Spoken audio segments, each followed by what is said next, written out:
मुख्यालय के सख्त निर्देश के बाद भी महिला पुलिसकर्मी रील बनाने से बाज नहीं आ रही हैं। ताजा मामला खगड़िया जिला का है, जहां वर्दी में महिला दारोगा का वीडियो अब सोशल मीडिया पर तेजी से वायरल हो रहा है। हालांकि वायरल वीडियो की पुष्टि न्यूज 18 नहीं करता है, लेकिन बताया जा रहा है कि खगड़िया के परबत्ता थाना में पदस्थापित महिला दारोगा निशा कुमारी पुलिस वर्दी में रील बनाकर उसे इंस्टाग्राम पर पोस्ट करती हैं। जबकि पुलिस मुख्यालय का सख्त निर्देश है, उसके बावजूद निशा कुमारी ने रील बनाकर वायरल किया। अब देखना है कि पुलिस मुख्यालय के आदेश नहीं मानने वाली महिला दारोगा निशा कुमारी पर क्या कार्रवाई होती है। सीएम सम्राट चौधरी आज सीतामढ़ी दौरे पर थे। सम्राट चौधरी ने पुनौरा धाम मंदिर में पूजा अर्चना कर राज्य की सुख शांति और समृद्धि की कामना की। मुख्यमंत्री सम्राट चौधरी सीतामढ़ी महोत्सव का उद्घाटन कर सांस्कृतिक विरासत के संरक्षण के प्रति अपनी प्रतिबद्धता को दोहराते हुए नजर आए। सम्राट चौधरी ने पुनौरा धाम मंदिर निर्माण और संपूर्ण प्रक्षेत्र के विकास कार्यों की समीक्षा बैठक भी की।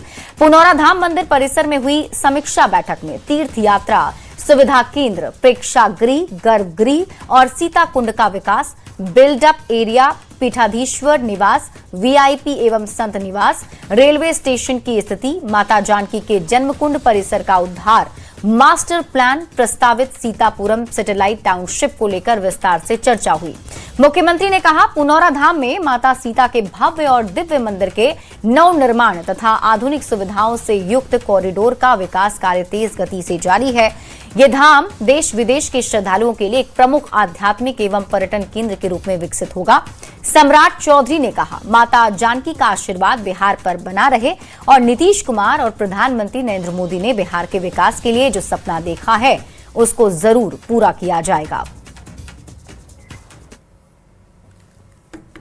मां जानकी का आशीर्वाद इस बिहार पर मिले, बिहार समृद्धि की ओर जाए, भारत विकसित हो। मोदी जी और नीतीश कुमार जी ने जो सपना इस भारत और बिहार के लिए देखा है, उसको मां जानकी जरूर पूरा करने का काम कर। सीतामढ़ी के राघोपुर बखरी में प्राचीन श्रीराम जानकी मठ के जीर्णोद्धार के लिए आयोजित शिला पूजन समारोह में सीएम सम्राट चौधरी शामिल हुए। राम जानकी मठ के गर्भगृह में पूजा अर्चना की। श्री राम जानकी मठ परिसर में आयोजित कार्यक्रम में रामायण रिसर्च काउंसिल से जुड़े लोगों ने मुख्यमंत्री का अभिनंदन किया। सम्राट चौधरी ने कहा, शिला पूजन समारोह में शामिल होना उनके लिए सौभाग्य की बात है। श्री राम जानकी मठ 800 वर्ष पुराना है। रामायण रिसर्च काउंसिल का श्री राम मंदिर के निर्माण में भी काफी सहयोग रहा है। मुख्यमंत्री ने शिला पूजन समारोह में शामिल होने से पहले संत श्री राम भद्राचार्य जी महाराज से मुलाकात कर उनका आशीर्वाद भी प्राप्त किया। तस्वीरें आपकी टीवी स्क्रीन पर दिखा रहे हैं। दो तस्वीरें आप देखिए। पहली तस्वीर जब सीएम सम्राट चौधरी मौके पर पहुंचे तो उनका मठ में जोरदार स्वागत किया गया। ये दूसरी तस्वीर हम आपको दिखा रहे हैं जब सीएम सम्राट चौधरी ने संत राम भद्राचार्य जी से मुलाकात कर उनका आशीर्वाद लिया है। उन्हें एक भेंट स्वरूप तस्वीर भी उन्होंने भेंट की है। 26 अप्रैल को मुख्यमंत्री सम्राट चौधरी का मुंगेर दौरा है। अब सीएम के आगमन को लेकर जिला प्रशासन ने तैयारी शुरू कर दी है। यातायात को सुचारू बनाए रखने के लिए शहर के कई रूट में बदलाव किए गए हैं। भारी वाहनों के परिचालन पर अस्थायी रोक लगाई गई है। कई चेक पोस्ट पर 25 अप्रैल की रात से 26 अप्रैल की शाम तक व्यावसायिक वाहनों की आवाजाही बंद रहेगी।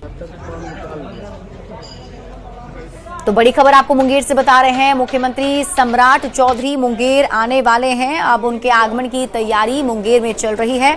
शहर में कई रूट बदल दिए गए हैं। कई जगहों पर आना जाना गाड़ियों का प्रतिबंध रहेगा।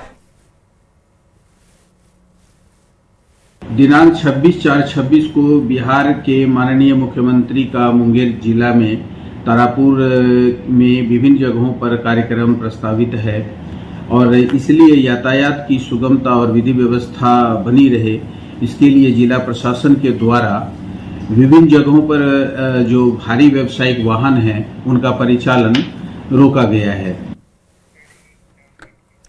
पटना से आपको बड़ी खबर बताते हैं। पटना में लगे नीतीश कुमार के पोस्टर और इस पोस्टर में लिखा, नीतीश व्यक्ति नहीं एक विचार हैं।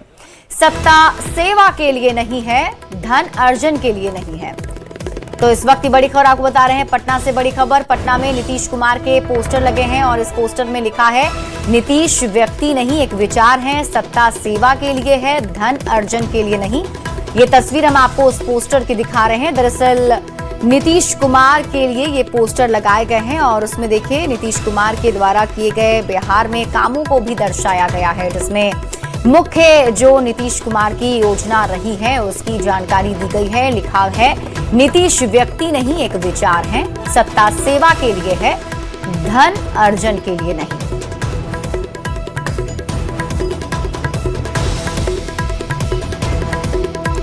राधाचरण सेठ के विधायक बनने के बाद खाली हुई एमएलसी की सीट पर उपचुनाव हो रहा है। बक्सर स्थानीय निकाय के लिए हो रहे उपचुनाव में नामांकन पत्रों की जांच के बाद 6 प्रत्याशी चुनाव मैदान में हैं। मुख्य मुकाबला एनडीए के कन्हैया प्रसाद, जो खुद राधाचरण सेठ के बेटे हैं, और आरजेडी के निरंजन कुमार के बीच माना जा रहा है। हालांकि निर्दलीय 4 और प्रत्याशियों ने भी उपचुनाव को बेहद दिलचस्प बना दिया है। 27 अप्रैल तक नाम वापसी की आखिरी तारीख है।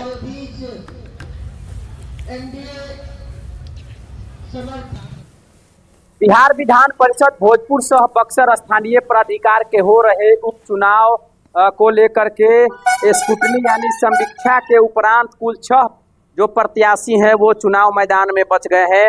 स्थानीय प्राधिकार के हो रहे इस उपचुनाव को लेकर के प्रेक्षक की उपस्थिति में जिला निर्वाचन पदाधिकारी ने सभी नाम निर्देशन पत्रों की समीक्षा की। उसके उपरांत कुल 6 जो अभ्यर्थी हैं उनके जो नामांकन पत्र हैं वो स्वीकृत किए गए हैं, जिसमें कि कन्हैया प्रसाद जनता दल यूनाइटेड, सोनू कुमार राय राष्ट्रीय जनता दल, कन्हैया प्रसाद निर्दलीय, निरंजन कुमार राय निर्दलीय, मनोज कुमार उपाध्याय निर्दलीय के अलावा लालू प्रसाद यादव जो है वो निर्दलीय उम्मीदवार शामिल है। और स्क्रूटनी के बाद अब नाम वापसी की अंतिम तारीख जो तय की गई है वो 27 अप्रैल 2026 तय किया गया है, जिसमें कि 3 बजे अपराह्न तक कोई भी जो प्रत्याशी है वो अपना नाम वापसी कर सकता है, नाम वापस ले सकता है। यानी 27 तारीख के बाद जो प्रत्याशी इस चुनाव में बचेंगे वो चुनाव लड़ेंगे। 12 मई को होने वाली मतगणना को लेकर के तमाम जो तैयारियां हैं वो भी चल रही है। वहीं 14 मई को इस स्थानीय प्राधिकार के लिए डाले गए वोटों की गिनती होगी और उसके बाद ये तय हो पाएगा कि यहाँ के स्थानीय त्रिस्तरीय पंचायत के प्रतिनिधियों ने किसे अपना संविधान परिषद का सदस्य चुना है। चंदन कुमार, न्यूज 18 भोजपुर। और अगली खबर आपको पूर्णिया से बताते हैं, जहां पुलिस ने ऑपरेशन मुस्कान के तहत आज 90 मोबाइल धारकों के चेहरे पर मुस्कान लौटाई है। एसपी स्वीटी सहरावत ने चोरी हुए सभी मोबाइल को बरामद कर मोबाइल धारक को सौंप दिया है। इस बाबत एसपी स्वीटी सहरावत ने कहा कि मोबाइल चोरी के बाद लोग थाने में आवेदन देकर अपने मोबाइल चोरी की सूचना CARR पोर्टल पर जरूर डालें, जिससे कार्रवाई कर मोबाइल को जल्द बरामद किया जाए। आज ऑपरेशन मुस्कान के तहत 90 फ़ोन जो है हम लोग उनके वास्तविक धारक को सुपुर्द कर रहे हैं और ये जो 90 मोबाइल हैं ये सभी CARR पोर्टल के माध्यम से जो है रिकवर किया गया है। जैसा कि हमने आपको पहले भी आपके माध्यम से लोगों को सूचना दी थी कि कभी भी उनका फ़ोन यदि चोरी या गुम होता है तो CARR पोर्टल पे ज़रूर उसको रजिस्टर करें और जब फ़ोन रिकवर होता है तो उनको सूचना भी जाती है कि उनके नज़दीकी थाना को उसकी ट्रैकिंग जो डिटेल्स हैं वो मिल चुकी हैं, जिससे कि थाना की जो टीम है वो उसको रिकवर कर पाती है। तो उसी पोर्टल के माध्यम से ये सभी फ़ोन जो है रिकवर किए गए हैं। बेंगलुरु में सीईटी परीक्षा के दौरान ब्राह्मण छात्रों से जबरन जनेऊ उतरवाने के मुद्दे पर बेगूसराय के सांसद सह केंद्रीय मंत्री गिरिराज सिंह ने कड़ी प्रतिक्रिया दी है। उन्होंने कर्नाटक की कांग्रेस सरकार पर निशाना साधते हुए कहा कि आस्था के साथ खिलवाड़ है। उन्होंने सीधे तौर पर राहुल गांधी से सवाल करते हुए कहा कि जो लोग चुनाव के समय जनेऊ धारण कर खुद को धार्मिक दिखाते हैं, उनकी ही सरकार में आज जनेऊ उतरवाया जा रहा है।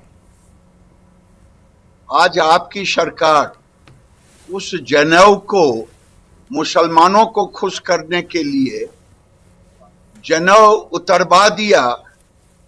भूले नहीं, आने वाले दिन में जैसे बंगाल की सरकार को अब जाना तय है, वैसे कर्नाटक की सरकार को भी जाना तय होगा और कभी राहुल गांधी अब त्रिपुंड और जनेऊ लगा करके कभी देश के गुजरात के किसी भाग में जाने लायक, आप जब जाएंगे तो लोग काली पोत, जो जैसा करेगा वो पाएगा। ममता दीदी, अभी क्या हुआ है? अभी तो आपका 2 मंत्री जेल गया है। अब जब सरकार बीजेपी की बनेगी, आपके सारे पाप का घड़ा फूट करके पब्लिक के सामने आएगा भ्रष्टाचार का। महिला आरक्षण संशोधन बिल संसद में पारित नहीं होने पर पप्पू यादव के द्वारा महिलाओं पर आपत्तिजनक टिप्पणी करने के विरोध में महिलाएं अब सड़क पर उतर आई हैं। मोतिहारी में बीजेपी की महिला कार्यकर्ताओं ने जमकर विरोध प्रदर्शन किया। चरखा पार्क से राजेंद्र भवन तक विरोध मार्च निकालकर पप्पू यादव के खिलाफ नारेबाजी की गई। महिलाओं ने कांग्रेस के साथ साथ इंडिया गठबंधन के तमाम घटक दलों के नेताओं के विरोध में आवाज बुलंद की।